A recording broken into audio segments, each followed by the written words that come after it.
Hello and welcome to the Wire Primetime. This is Siddharth Varadarajan, and we are discussing the current controversy over Kachchativu Island.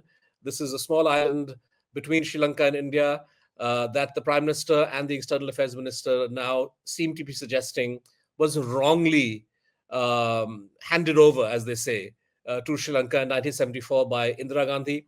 You might well wonder why, at election time, an issue like this, which is over 50 years old, is being raised as a campaign issue.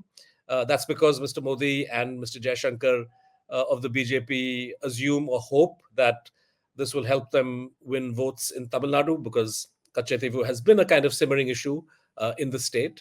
But nevertheless, it is unusual for a ruling party to target a friendly country like Sri Lanka at the time of election and use a friendly country as a punching bag for garnering votes. So this is kind of a very, very unusual, unprecedented kind of a controversy. And joining us today to discuss Kachchativu, the issue, and India-Sri Lanka relations in general, and what this means for, I would say, Indian diplomacy, is Nirupama Subramanian, senior journalist, former correspondent of the Hindu newspaper in Sri Lanka. She and I were colleagues a few years back, and she is the author of a 2005 book, Voices from a War Zone, somebody who has followed Indian foreign policy and South Asia and Sri Lanka in particular very, very closely. Nirupama, welcome to The Wire, and thank you so much for taking the time today. Thank you, Siddharth. Thank you. You've probably you were caught by surprise, like the rest of us, that Kachchativu, which had kind of long been considered a diplomatically settled matter, suddenly got raked up in this election.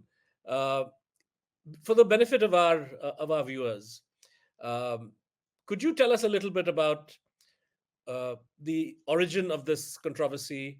Uh, what's the nature of the dispute, historical dispute between India and Sri Lanka over Katchatheevu's status?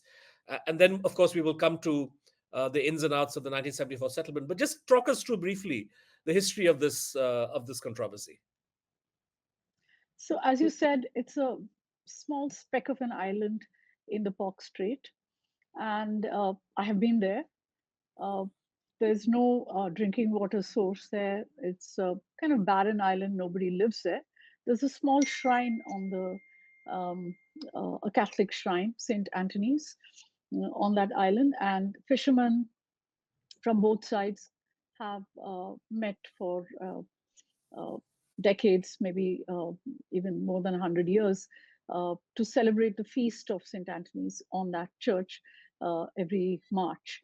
Uh, so the the problems over Kachchatheevu began in 1921, really, when the two colonial governments that ruled over Ceylon, what is in Ceylon, and India, they met to their representatives met in Colombo to demarcate fishing boundaries between the two sides. And at that time, the Sri Lankan side said, uh, Kachchatheevu is ours. We have been fishing there for a long time. And when we draw the demarcation line, uh, we should divert 3 miles from the median line to include Kachchatheevu on the Sri Lankan or on the Ceylonese side. The Indian side, for whatever reason, they kind of agreed to a compromise. They said, okay, we take that on board, but whatever we agree here, whatever we agree to here, will not is without prejudice to any territorial claim that the Madras presidency or the government of India might stake claim to in the future. So that's where it lay. And then the matter went up to the government of India and to the Secretary of State of the colonial government. And that man said, look, it doesn't look right. And just let's leave it there. Let there be no agreement. And that was it. And then in post independent India, so fishing and everything continued there. And then in post independent India, it was the same. Uh, Sri Lanka got its independence in February 1948, which was just a few months after Indian independence. And when the matter began to be raised on both sides, on the Sri Lankan side, of course, from the Tamil side, because that area is fully Tamil. It is part of the Jaffna province. It is part of the northern province, Kachchativu, which is Tamil dominated. So the Tamils wanted to, they were pressing their claim to that territory. They wanted it properly demarcated. And on the Indian side, of course, as well, there was uh, a thing about let us demarcate properly what is ours. And the issue at stake still But was always fishing rights, right? it was not Essentially. fishing rights, because at that time both sides, there was no demarcation. They were fishing Okay. in each other's. I mean, it was a big fishing ground for both sides. So there was no particular demarcation. Uh, the the thing was that um, the main issue at that time between India and Sri Lanka, the fact that was really proving to be a problem for the Indian government, was the Sri Lanka was what Sri Lanka did right at the beginning of its life as a new nation. It disenfranchised uh, over a million Tamils uh, who had gone in the 19th century from India, from Ramanathapuram district, to to work as what they were called coolies then, or laborers, workers, on the tea plantations of Sri Lanka. Tea had just then been planted. There used to be coffee earlier. It had died because of some blight, and then they had planted tea. And the Sinhalese in that area, which is in the central hills of Kandy, that area, that region, Nora area. They did not want to work. The conditions were harsh, so they didn't. They were fighting shy of working on this. So they had transported these Indians from Ramanathapuram. So these are called Indian origin Tamils. Till recently, they call themselves Malaya Tamils, which means hill country Tamils.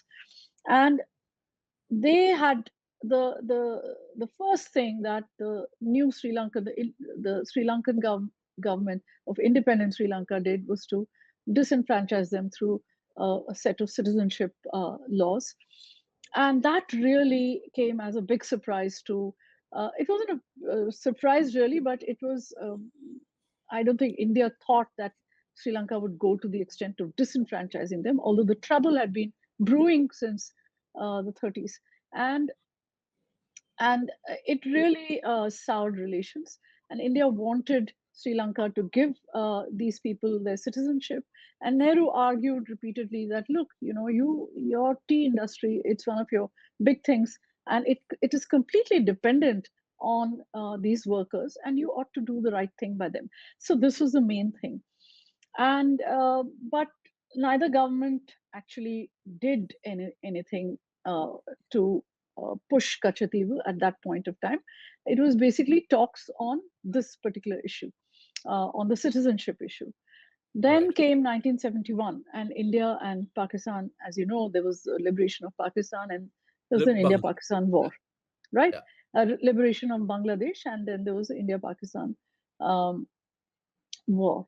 And after that, and during that war, uh, you will know that flights were banned from West Pakistan to East East Pakistan. Pakistan over India. And the Pakistan Air Force then had to go around India to reach the theater of war in East Pakistan. They would refuel in Sri Lanka, and this had become, this was unacceptable to India. And I don't I don't exactly remember now whether India took it up during the war, but definitely I think after the war there was some discussions on this. And of course, after the war, Indira Gandhi was Durga, and she was hailed, uh, countrywide for her breaking up Pakistan. So she was politically confident, after the events of 69 and all, when the Congress broke up. So she was very confident politically, she was geopolitically confident, and she reached out to Sri Lanka. Uh, I have to say here that Sirima and Indira Gandhi were also personal friends. And she Sima reached out to Bandaranaike, them, yeah. Sudha Bandaranaike, and she reached out to Sirima Bandaranaike, and she said, look, let's come to an agreement on this particular issue, because there was also the question of Mrs. Bandaranaike's proximity to China.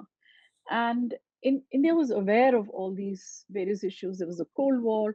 The US had been quite anti-India during the war, and also India had concluded an agreement with the Soviet Union. So these were issues playing on the Indian side, and they decided that the sooner you demarcate that boundary and uh, apportion the exclusive economic zones, uh, the better it is for India, so that no third country is there to fish in troubled waters.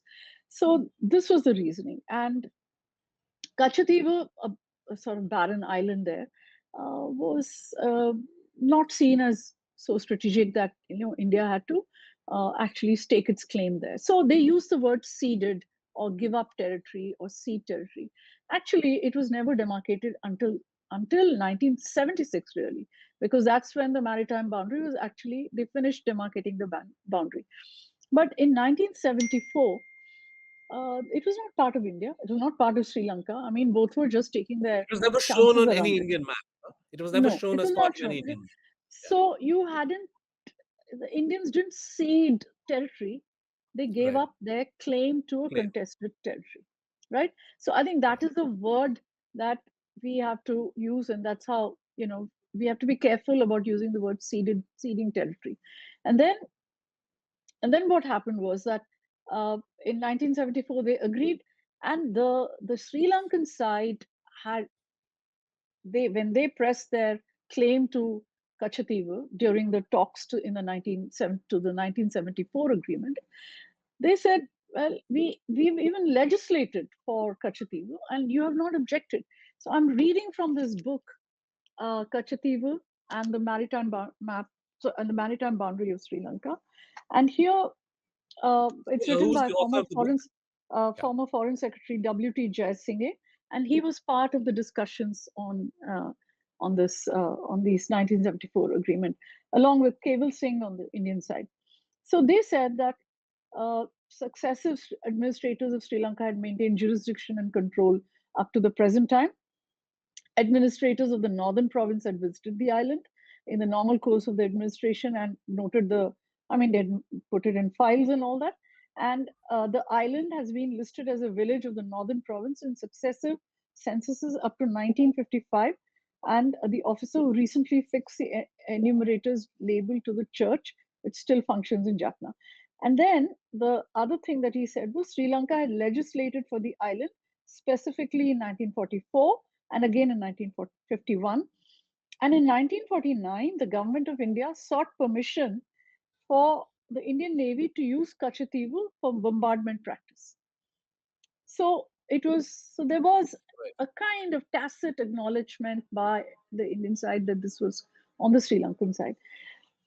So be that as it may, whatever the claim, whatever the acknowledgements So and in all that, 74, India decides to drop its claim to drop the Kachchativu. claim. Yeah. Right. And then they decide that in that agreement, they decide that we will now demarcate the boundaries. So when the boundaries were demarcated, India then also said in the 1974 agreement, they said the traditional rights of the fishermen on each other's side would continue. Traditional rights, it was left vague as to what these traditional rights were. So what were these traditional rights? We can think about a couple, which is Indians would go to Kachchativu, Indian fishermen would go to Kachchativu, they would fish around, I mean, they would cast their nets around the island. They would dry their nets on that island, and they were also going to the pilgrimage for St. Anthony's. These were, as far as we know, the traditional rights. There was nothing else on Kachchatheevu for them to lay claim to any territory, house, property, nothing. And so this was what it was. And then in 1976, when they drew up that agreement, demarcating the lines, and it was very detailed in all that it said, there was there's an exchange of letters in which India says that we've had these discussions, and we are now we have decided. Let me just read it out properly. Mm,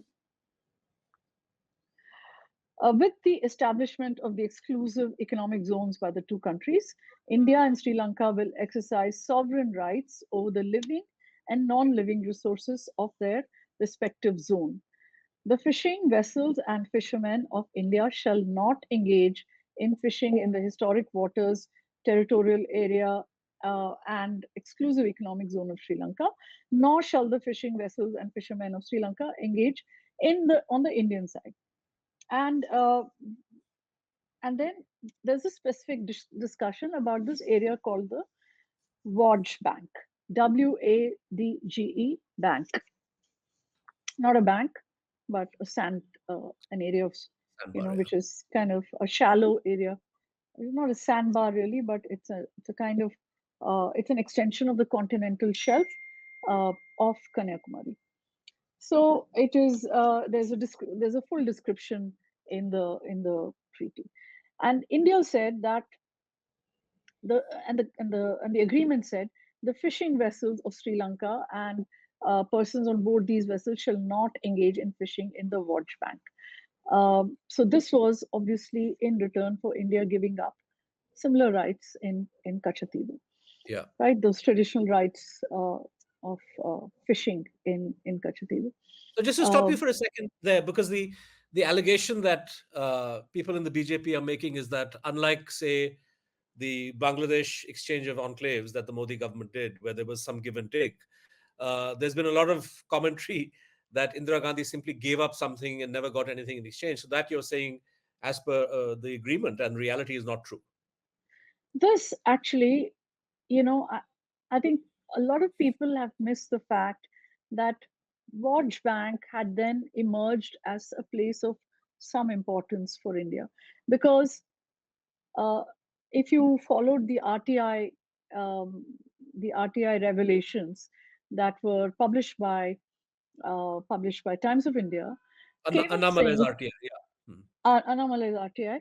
So Keval Singh has been dispatched to Madras to tell the chief minister about this, and he tells him, and he says, "Look, I mean, it's a thing, and the Sri Lankans are pressing their claim. We also have claims, but the Sri Lankans are pressing their claim.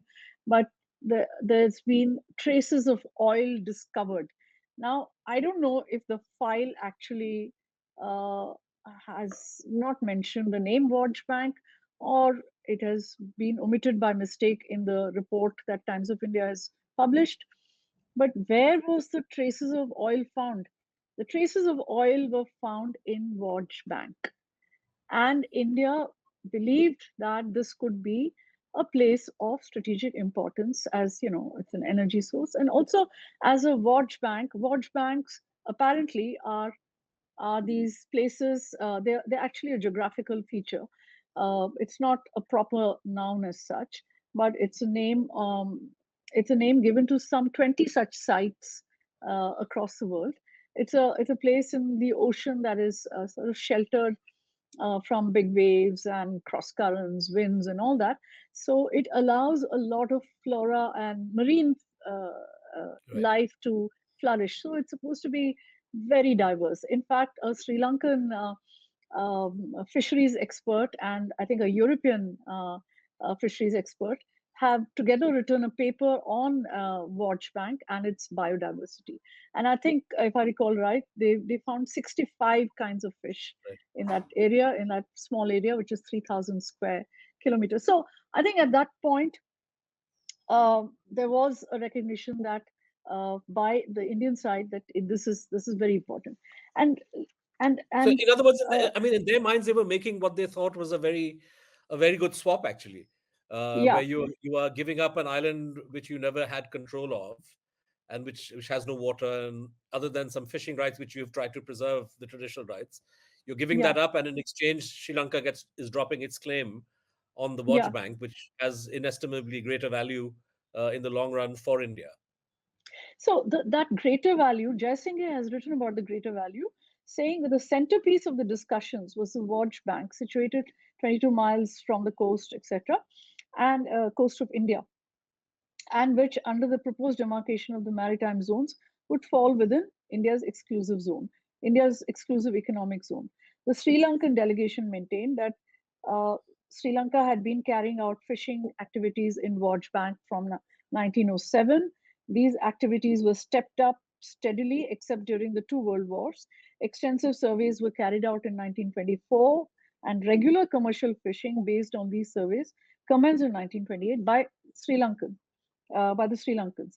Sri Lanka's vital interest in and close association with the Wadge Bank fisheries is amply demonstrated in the proclamation made by Governor General of Sri Lanka in 1957, assuming jurisdiction to Okay. take conservation measures in the area.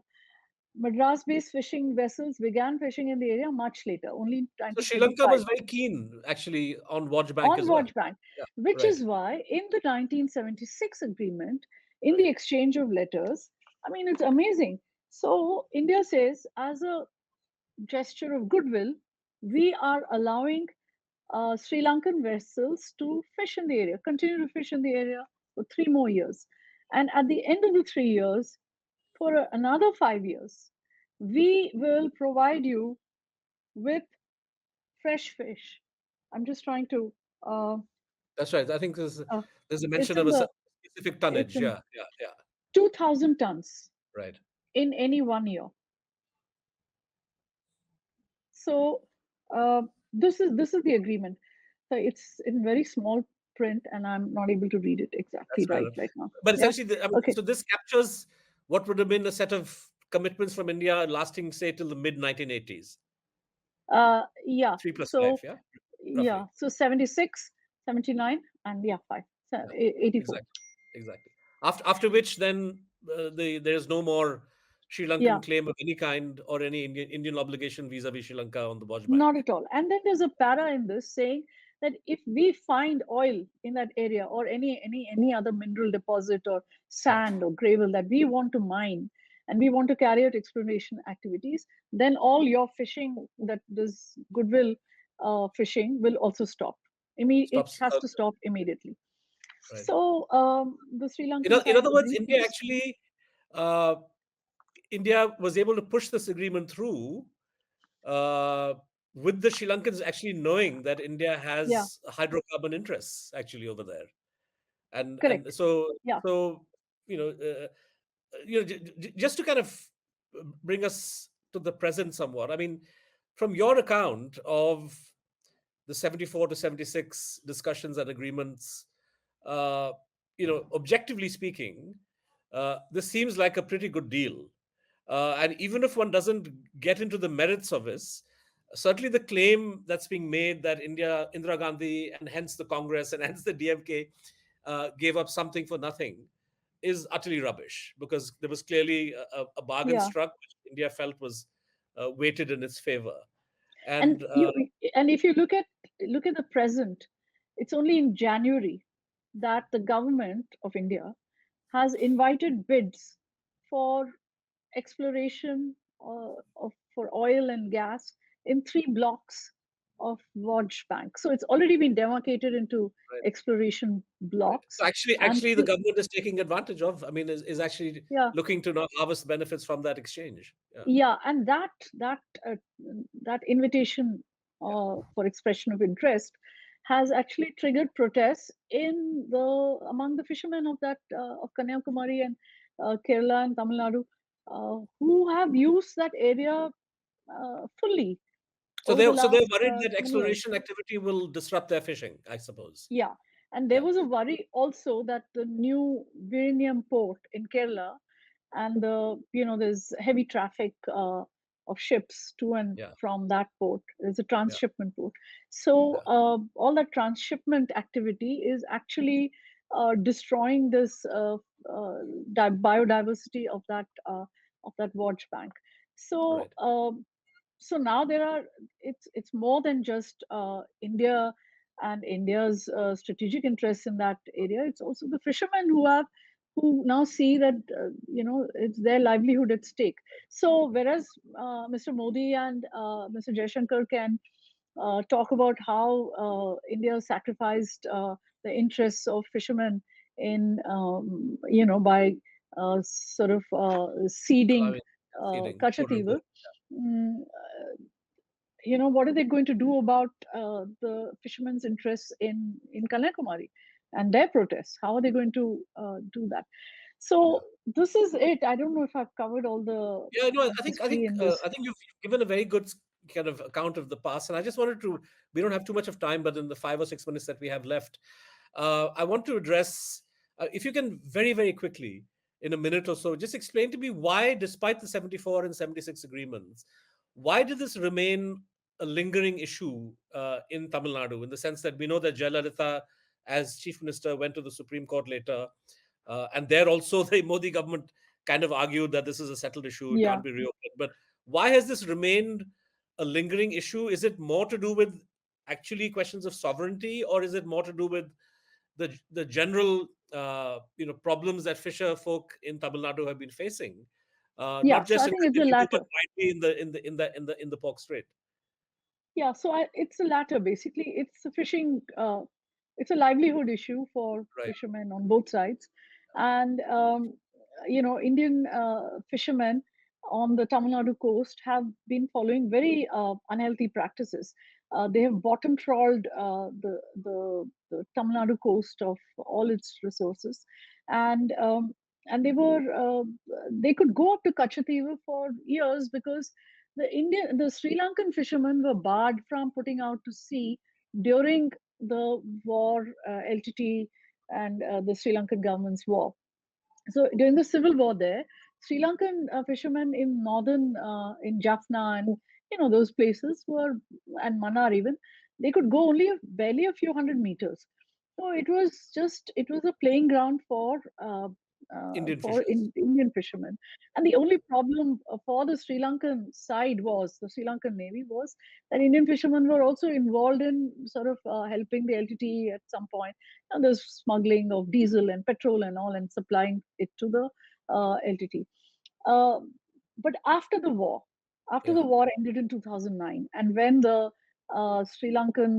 when all those restrictions went off, and the Tamil fishermen in Sri Lanka really wanted to take advantage of all that, now it was all Yeah. theirs.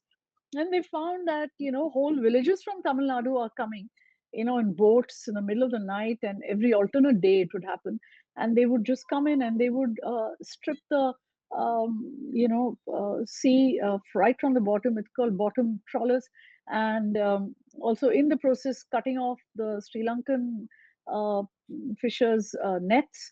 So Right. there were all these problems. So, and then, of course, there was pressure on the Sri Lankan government to take action against the Indian side. So our guys were getting arrested. Their boats were being, which is unfair because the main means of livelihood you're snatching. So their boats were also getting confiscated by the Sri Lankans. So it has been a continuing problem for a Right. long, Which is long which time. is presumably why Jayalalitha then chose to go to the Supreme Court, centered around Kachchativu, as a way of addressing this wider question. Yeah, Nirupama, two people last have got points that I killed want. also. Fishermen, Indian That's right. fishermen have got Exactly. killed also. Yeah, Exactly. Exactly. yeah, Last couple of points. I mean, I suppose the point is that the problem of fisherfolk uh, can and should be addressed by the government of India, regardless of the status of Kachchativu as a sovereign part of Sri Lanka, and without reopening that. And in fact, I think the government of India is officially committed to dialoguing with the Sri Lankan side to protect yes. the livelihood of Indian fishers, and this is quite separate from the kind of point that Mr. Modi and Jaishankar are making now about Katchatheevu, which brings me to a question that's bothered me and it's bothered a lot of people. I've seen statements by former Indian High Commissioners to Sri Lanka. What's the impact of what Mr. Modi and Mr. Jaishankar have been saying on Indo-Sri Lankan relations? Is this simply going to be a blip that the Sri Lankans will forget about because they say this is all kind of election rhetoric? Or do you think somewhere down the line this also unsettles what's been somewhat even keel of a relationship over the last few years? So I think both sides know that there's no termination clause in this relationship. And Sri Lanka knows well that Mr. Modi and Mr. Jaishankar both know this. They are aware. I mean, they don't need to look at RTI queries to actually know the details of this issue. They know fully well what all this agreement is, and how it is The an Kachchativu international agreement is cast in treaty. stone. Yeah. Yeah, it's cast in stone. It's a treaty by two sovereigns, between two sovereigns, and you can't walk out of it. So everybody knows this. But on the Sri Lankan side, whoever wants to make use of it to incite anti-India sentiment, which already exists on the ground, on the Sinhalese side, because they think India has been taking unfair advantage of our economic situation. They've given us money, right, but they want to take everything back for that money. They want to claim their last paisa, all that. So whoever wants to take advantage, any political elements, just like Mr. Modi's taken advantage of this issue here, or tried to take advantage, somebody will do it on the other side. But at the popular level, at the people to people level, also there are some concerns on the Sri Lankan side about are they going to take back Kachchatheevu? What's going to happen? So there is that. But I think everybody in government, on both sides in the government, know that there's a bit of play acting uh, by the Indian Prime Minister and the Indian Foreign Minister. And if on the Sri Lankan side elections are coming up there as well, if they choose, they can incite anti-India Yeah. sentiment using this.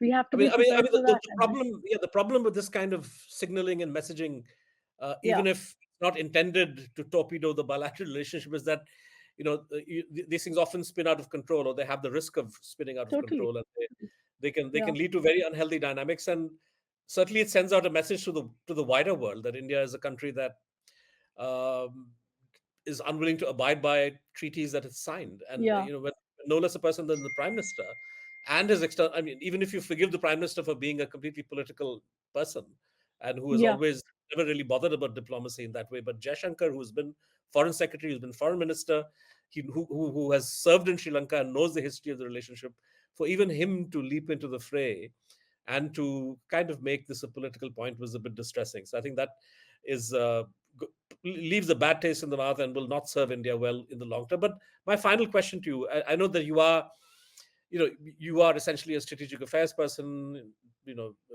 Diplomacy and foreign relations have been your strong suit, but you do live in Tamil Nadu, you live in Chennai, you watch what's happening there. What kind of impact is Mr. Modi's use of Kachchativu likely to have in the Tamil Nadu elections? Do you get a sense that the DMK is on the back foot, or do you think that people in Tamil Nadu are not really going to be swayed by this kind of rhetoric? See, I don't think Katchatheevu really matters. I don't think people are interested in which side Katchatheevu, uh, to which side Katchatheevu belongs. I think what the fishermen here want is that some fishing rights uh, that will not be governed by the maritime boundary. And there have been efforts since when, I don't know, since I have started covering this, to Right, resolve this issue. right. And and and Mr. Modi promised such a solution when he went to Sri Lanka in 2015.